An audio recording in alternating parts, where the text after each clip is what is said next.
사랑과 마음 상담센터에서 보내드리는 새벽 프로그램 이른 아침 햇살받기입니다.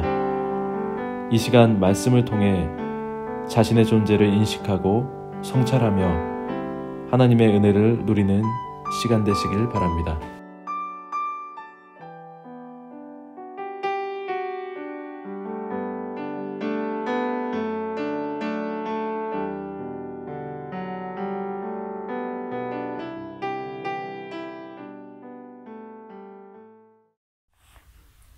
안녕하세요. 정은영 상담사입니다. 저는 이 시간을 통해서 목사님의 저서인 참 하나님과의 만남에서 다른 신을 섬기게 하는 이적과 기사를 읽고 느꼈던 것을 이야기해 보려고 합니다. 책의 내용을 요약해서 잠시 읽어드리겠습니다. 여호와라 이름하는 참 하나님께서는 신비한 영적 능력이 있고 자기의 말대로 이루어지는 선지자와 꿈꾸는 자들로 하여금 백성들을 미혹하게 만드셨다.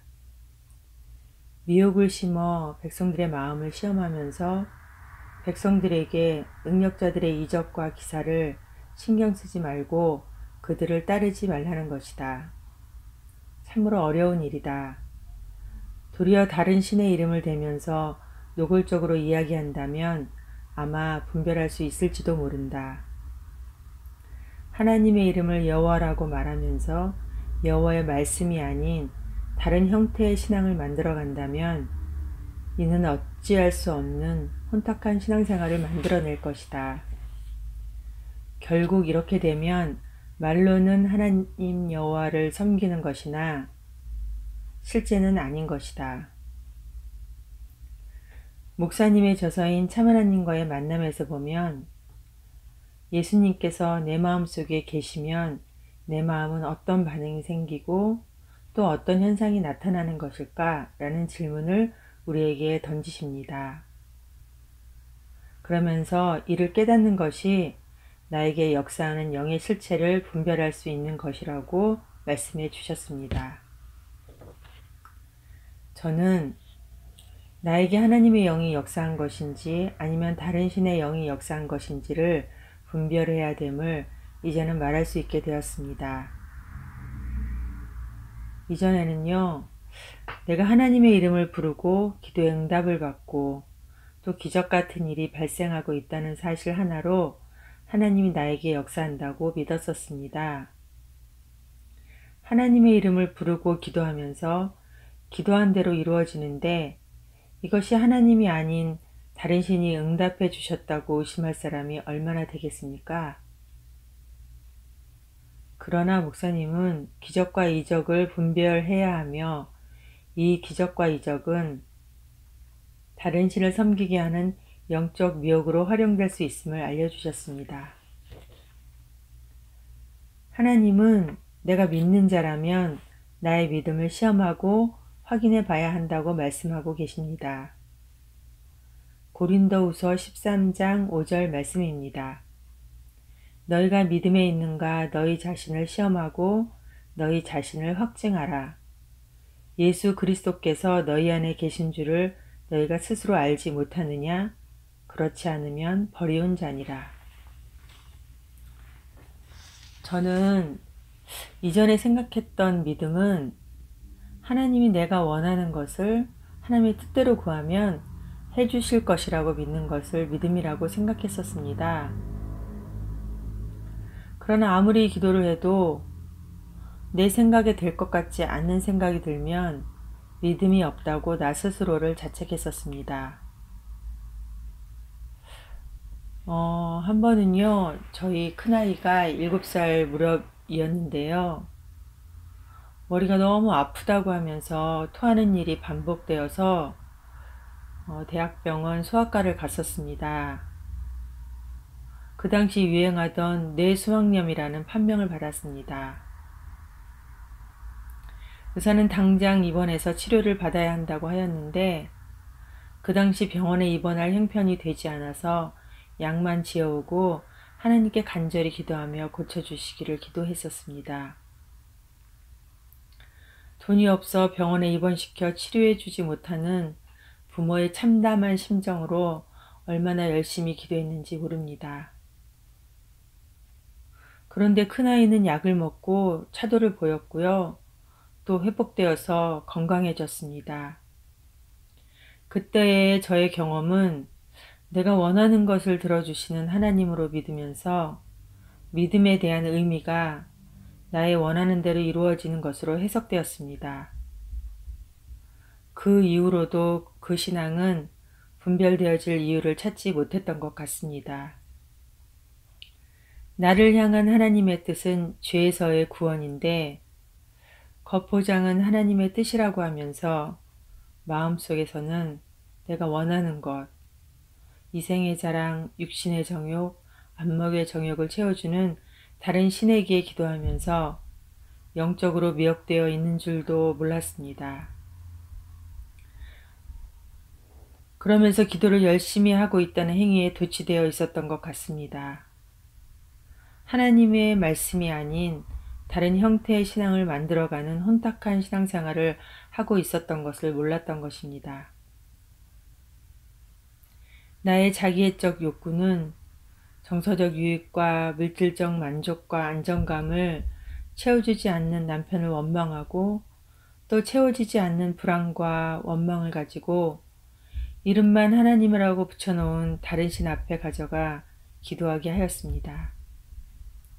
원망하였던 마음에 죄책감이 들면 남편에게 잘하게 되었고요.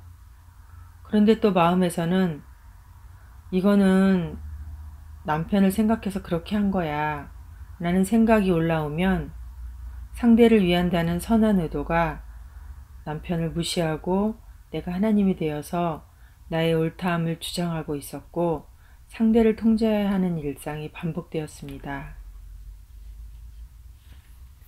내 마음에서 일어나고 있는 반복되어지는 이 죄의 굴레는 성령의 빛이 내 마음에 비춰지지 않으면 알 수 없는 죄의 지배의 상태였습니다. 목사님은 이 죄의 지배를 대상관계 이론에 나오는 투사와 투사적 동일시를 가지고 인간 존재의 본질을 상담사들과의 교육을 통하여 설명해 주셨습니다. 인간은 자기중심적으로 자기 유익을 기준으로 상대방을 판단합니다. 따라서 신생아는 자의 생존에 필수적인 자신의 필요를 채워주고 정서적으로 완벽하게 반응해주는 좋은 느낌을 주는 좋은 어머니는 아기의 내부에 투입시키고 아기 자신이 원했을 때 시기적절하게 반응해주지 않아서 나를 좌절시키는 어머니를 나쁜 대상으로 여기면서 어머니를 파괴하려는 욕구를 갖게 된다는 것입니다. 자신을 좌절시켰던 나쁜 느낌을 다시 어머니에게 던져서 자신이 느낀 것을 어머니가 느끼게 함으로써 어머니로부터 이해받았다고 느끼게 한다고 합니다. 예를 들어서요, 아기가 배가 고픈데 원하는 때 먹을 것을 주지 않는 엄마에게 울음으로 전쟁을 치르게 한다거나 또 배변을 할 때라든지 옷을 입을 때에도 잠들 때에도 아기를 기분 좋게 해주지 못한 어머니를 못 견디게 만드는 것입니다. 아기는 자기가 느꼈던 좌절의 감정을 엄마에게 던져서 엄마도 좌절감을 느끼게 한다는 것입니다.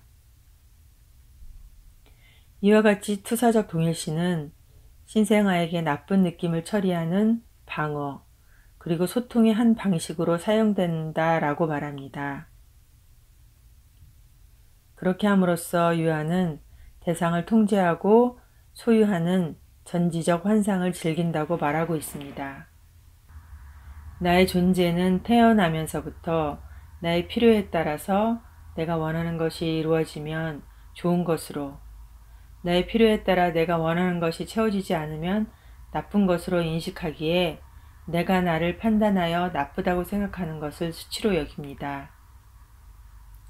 그래서 나의 삶에서 남편에게 혹은 자녀에게 내가 느낀 나쁜 느낌을 던지면서 공격하고는 죄책감을 느끼지 않으려고 행위로 그것을 덮는 작업을 멈추지 않습니다.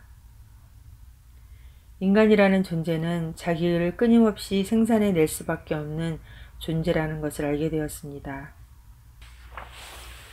하나님은 나의 무의식에 내재된 선과 악의 기준으로 인해 철저하게 죄에 학대당하고 있는 나의 상태와 상대를 위한다는 선한 의도에 속아 자기 의의 탐심에 지배받고 있는 나의 본질과 직면하게 하셨습니다.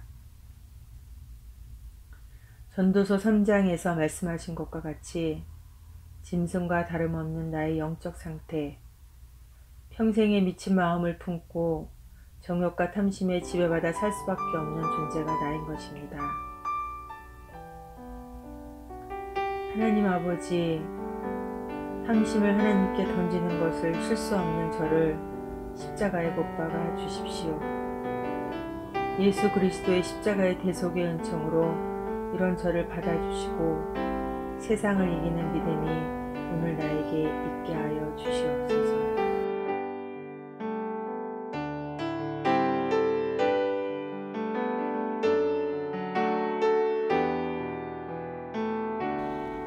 지금까지 사랑과 마음 상담센터에서 보내드린 새벽 프로그램 이른 아침 햇살받기였습니다.